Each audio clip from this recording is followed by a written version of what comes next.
Hello, everyone. So I'm back today, and I wanted to give some quick thoughts on No Hard Feelings, which is the rom-com starring Jennifer Lawrence. And I'm, so I know this is a little bit out of my ordinary because I don't typically talk about these kinds of movies. Also, I typically don't watch these kind of movies in theaters. These are normally I'm bored, I don't have a life, let me turn on one of these movies, right? So watching this in theaters, I think, was different. And actually, it's funny because there's a little bit of another different experience, which was this was the first time, in Toronto at least, that I've paid money to watch something at a non-Cineplex theater. Obviously, I watched this at Imagine Cinemas, which weirdly were awesome, by the way. I really loved the theater experience, which again is so weird and it feels like rare to come out of the theater saying I love that experience. It wasn't a huge audience, but still the audience was electric. Also, I think it really felt nice that I only paid $9 to watch it, because that's a bargain and a half. But the audience was electric and everyone was laughing the entire time. It was hilarious. Now, I will say, and I'm going to say this very carefully, but I do find it kind of funny, considering what just happened in the municipal election, that the entire plot of in the Toronto municipal election is that the entire plot of the movie is based around Jennifer Lawrence's character not being able to pay her property tax to keep her house.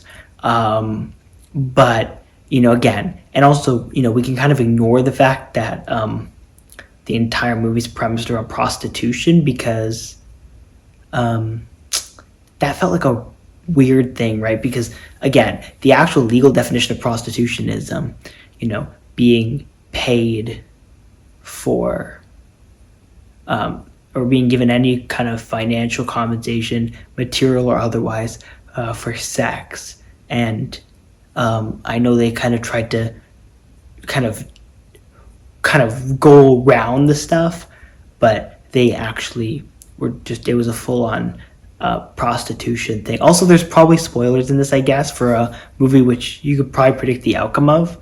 I don't think I'm actually going to talk about the actual ending, but yeah. Anyways, that being said, there were also some things which are there's these characters in movies, right? These main protagonists who are very, awkward, right?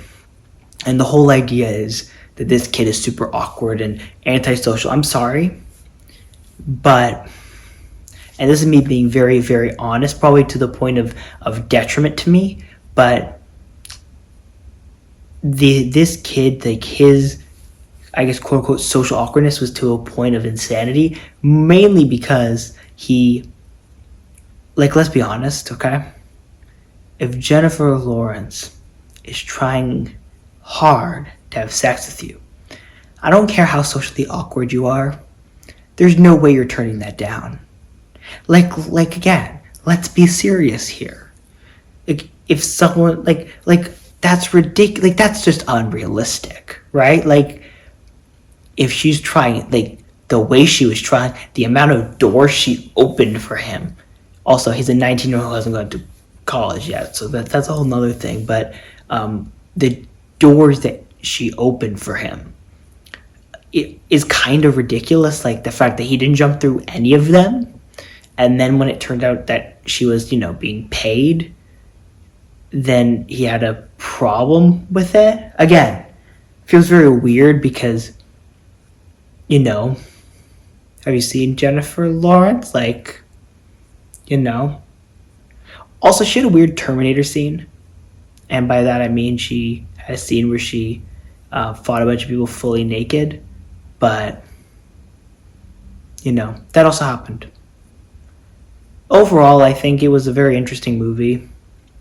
I don't have that many thoughts, at least none which I feel like I should probably share in something that's going out on the internet. But I think it was definitely kind of hated on in a sense. But it is, like, again, as someone who watches way too many of these kind of movies, it definitely is in that top tier because there was a heart to it, right? Like, there was real heart to it. Now, there were some things where you're kind of scratching your head, but there was legitimate heart, and I think it was again, within the cheesy rom-com type thing, right? It does fit in the upper end of that. Like, they did all the cheesy tropes well, which I appreciated because they didn't, like, it wasn't lazy.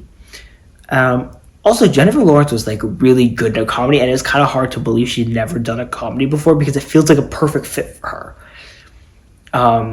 Honestly, like, I would actually think I hope she does more comedies because she kind of worked perfectly in that role. Also, there's a whole bunch of other things just about, like, the weirdness of this relationship and its kid specifically, but I don't really think that I know what's good to say on the internet. I know what's not good to say on the internet, and some of the stuff which I would want to pick holes at are not things I will talk about, again, for my own sake, while being recorded for a video going on the internet. But with that being said, and the fact that it's like 1 o'clock and I'm very tired, thank you all for watching. Don't forget to like, subscribe, comment, share your thoughts, follow us on social media. You definitely want to follow us on social media with some very, very cool things coming on our social media accounts, mainly our Instagram account at comicboys_. You can follow me at KhalilJamal03 and, comment what you thought of the movie, rate it out of 10 or whatever, or name some of the things which I clearly could not talk about, but in the comments you can go crazy. Anyways, see you all next time. Bye.